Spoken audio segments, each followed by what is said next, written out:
I was digging in the garden when I heard it. A strange, wild singing on the wind. I sat back on my heels, a carrot dropping from my mud-splattered hands. No one sang here. Not on this island. Perhaps I misheard. No, there it was again. A lilting line, distant but clear. It lasted hardly longer than a heartbeat, but it left me certain of one thing. It was more than a gull's cry I heard. It was a song. But who was singing it? I glanced over my shoulder at Norrie, hunched over the cabbage bed, a grey frizzle poking out from underneath her linen cap. As far as I knew, she was the only other inhabitant of this lonely Atlantic island. But it couldn't have been Norrie I heard, for if there was one rule that my guardian set above all others, it was this one. There must be no singing. Ever. Sing, and the darkness will fill you. We were still dripping from the shipwreck when Norrie first told me this. She had repeated it often since then, but there was no need. The terror in her eyes the first time had silenced me immediately.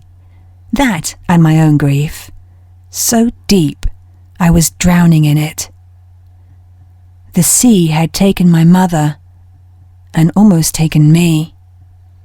That was enough darkness to last me a lifetime. I had no desire to court more.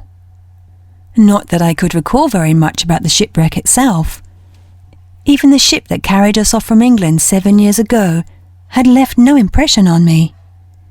Was it stout or shaky, that vessel? Had it foundered on rocks?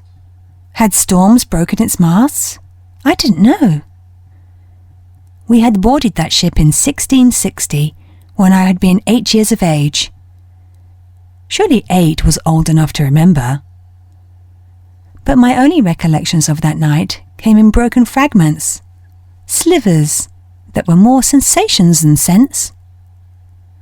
The sopping scratchiness of wet wool against my cheeks. The bitter sea wind snarling my hair into salty whips. The chill of the dark water as I slipped through it. "Hush, child," Norrie would say whenever I dare mention any of this. "It was a long time ago and a terrible night, and you were very young. The least said about it, the better. But my mother, she's lost to us, lamb. Lost to the wind and the waves."